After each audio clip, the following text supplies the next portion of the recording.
Hello, everyone. This is a short story inspired by Edgar Allan Poe's The Raven, which has always been one of my favorites. The tale I'm about to tell is based on a true story of a great horned owl who visited outside my bedroom window every night for a week after I built a house on a special plot of land high in the hills of western Massachusetts. The encounter with the creature seemed breathtaking at first, but night after night I grew weary of its haunting calls, which drained me of my energy. I began to feel guilty about building the house of my dreams in its previously unspoiled territory. As much as I've told you so far is true, but I have taken the experience as an omen to write this fictional short story. The story is called The Raving Owl, from the Abnormal Tales series, written by me, J.K. Lane. And here's the story. After a phone call from my mother, I got into my old dilapidated car and sped away. My hands trembled as I squinted at the directions I had scribbled on a piece of paper. Great Aunt Sophie had died and left me her property on Green Hill. I was wary after working a weekend of back-to-back shifts at the restaurant to pay the rent. A bad economy was making it difficult for me to find a good job and earn a decent living. Making ends meet seemed impossible. After arriving at the property, I got out of my car to marvel at the beauty of the unspoiled wilderness. It was just as pristine as I had remembered. My only recollection of Aunt Sophie was from when I was very young. She used to rent a camper, and she would park it on Green Hill to enjoy the peace and quiet whenever she needed a vacation from all of the hustle and bustle of city life. She inherited the land from her late husband, but she never built on it. My mom used to drop me off at her camper early in the morning during the summer months, and I would spend the day with Aunt Sophie while my mother went to work. She taught me everything there was to know about the flora and fauna of the land. There was a mourning dove that we always heard cooing during our walks. Even now the bird's call reminds me of Aunt Sophie and brings back fond memories from my childhood. I wasn't sure if my aunt wanted me to develop the land or to keep it natural, but I was desperate to get out of my financial situation. At first I planned to sell half of the land to a developer, but my gut instinct told me not to. So I sold most of the property to the state to use as conservation land. I kept one lot for myself so I could build a modest-sized house, which would overlook the unspoiled land. It felt good to leave my rodent-ridden residence behind, and I was eager to start my new job as a local schoolteacher.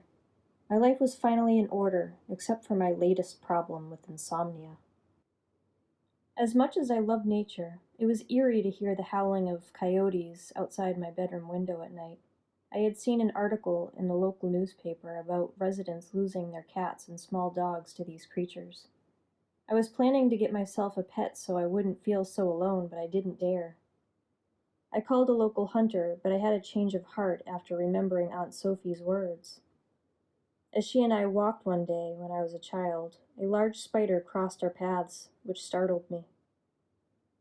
I lifted my foot to step on it, but Aunt Sophie stopped me and said, "Every creature has a purpose, let it be." A moment later, a bird flew down and grabbed the spider in its beak. We watched as the bird flew to a nest to feed its young. "Now you see," Aunt Sophie said. I enjoyed every day on Green Hill, but nightfall brought a different vibe to the area, which was unsettling. My yard would come alive with creatures big and small. In addition to the coyotes, there was a new visitor. It perched itself on a tree branch outside my bedroom window. After hearing its call, I discovered it was a great horned owl. It seemed majestic to hear its call at first, but after the fifth night, sleep deprivation was setting in. The owl would linger on the branch and cast its call for hours on end with a voice as loud as a banshee. A week later, I was agitated and threw anything I could bear to part with out the window to frighten it away, but the owl was relentless and returned every night to perform the same ritual.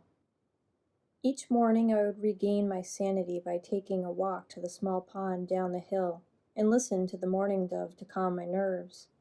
It made me smile to think of Aunt Sophie and the second chance at a great life she had given me. Late one morning, I was vexed to see the owl loitering much later than usual. As a nocturnal animal, it was usually gone by sunrise. I could see its silhouette in the pine tree, which was backlit by the brightness of the sun. "What do you want from me?" I screamed, hoping to frighten it away, but it remained undisturbed and continued its stone-cold stare. I gave up and got into my car so I could take a drive downtown to rid my thoughts of the creature.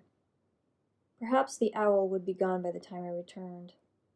I went to the park in the center of town and relaxed in the warm grass to read my favorite book.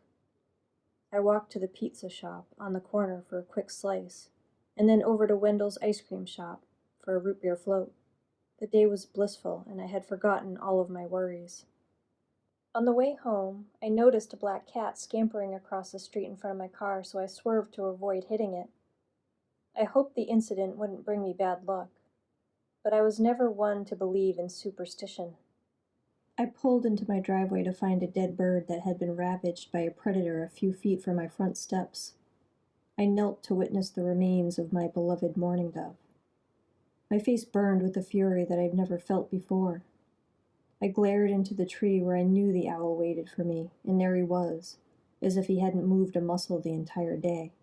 But I knew he was responsible for this. It seemed to want revenge, but I wasn't sure why. Was it angry that I built a house in its territory? I was sickened by the thought of what the owl did to the innocent mourning dove, and I needed a distraction. So I went to the mailbox, which was covered in droppings from a very large bird. There was no doubt in my mind who the culprit was. My blood boiled with rage as I shook a fist at the owl, but it wouldn't flinch. I escaped the owl's gaze to feed the koi fish that I kept in a small man-made pond in the backyard. But to my horror, I found the scattered corpses of my precious fish littering the yard. I screamed hateful words at the owl, but it seemed to enjoy my enraged lamentations. I went inside and took a hot shower to calm my nerves. Then I made myself a sandwich and watched TV. I was distracted by ill thoughts of the owl and how I wanted it dead. I wondered what Aunt Sophie would say about this animal. What purpose did it serve? It seemed to be made of pure evil. I wondered if its purpose was to punish me for developing the land. The show I was watching was interrupted by the owl's screeches, as it scratched and tore at the window screens. I shut the shades, but all it did was prevent me from witnessing the destruction. When darkness fell, the owl lingered on a branch outside my bedroom window. So I took a walk in the moonlight, hoping to lure it away from my house and lose it in the woods somewhere. I ran along the dirt trail and heard flapping from the owl's wings as it followed from above. I ran for as long as I could until I grew tired and tripped on a large tree root, which twisted my ankle. The pain shot through me and I hollered in agony. The owl landed on the ground a few feet in front of me, and I was intimidated by its razor-sharp beak and massive talons. "What do you want from me?" I asked. Before the owl could get any closer, a large animal leapt out of the bushes and pounced on the owl. Its blood-curdling screeches sent shivers down my spine. The owl's eyes glazed over and refocused on me as if I were to blame for its demise. The coyote bore its fangs into the owl's feathery neck and shook the bird until it fell limp and disappeared into the darkness. I was in shock but otherwise unharmed except for my ankle. Aunt Sophie was right. The coyote and the owl both served a purpose, and I smiled knowing everything would be okay. I was far from home, but I limped slowly toward my destination. Gusts of wind howled through the trees, and I could see and smell smoke billowing in the distance from a campfire that was left unattended. The forest ahead of me was lit in a brilliant blaze of fire. The smoke was so thick I could taste it on my tongue, and the heat was so intense it made the metal from my necklace feel as if it was burning my skin. I found my house and the trees surrounding it engulfed in flames. I took another path on the trail toward the first house I could find so I could call the fire department for help. By the time they got there, my house was completely destroyed and had been burned to the ground. I called my mother to tell her the news, and she asked me to move back in with her since she needed help after breaking her arm. With no place else to go, I was happy to oblige. She told me about Aunt Sophie's belief of the legend of the indigenous people who performed rituals to preserve the land on Green Hill. She said there were many failed attempts to build on the property, but the land seemed cursed, so she would only bring her camper there. but wouldn't dream of building on the beautiful land herself. I wish I knew then what I know now.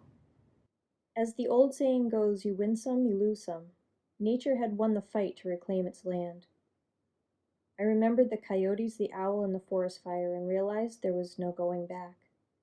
I was no match for the forces of nature, and I gave in by selling the remainder of my property to the state to use as a wildlife sanctuary. I returned to school to become an environmental police officer so I could patrol the land myself to keep it as pristine as possible. Thank you for listening to this short story. If you are a teacher, a reading response classroom activity sheet can be found on my website. Please visit jklaneauthor.com for details. Your comments and feedback are much appreciated, and don't forget to like, share, and subscribe. For more stories, please visit my YouTube channel.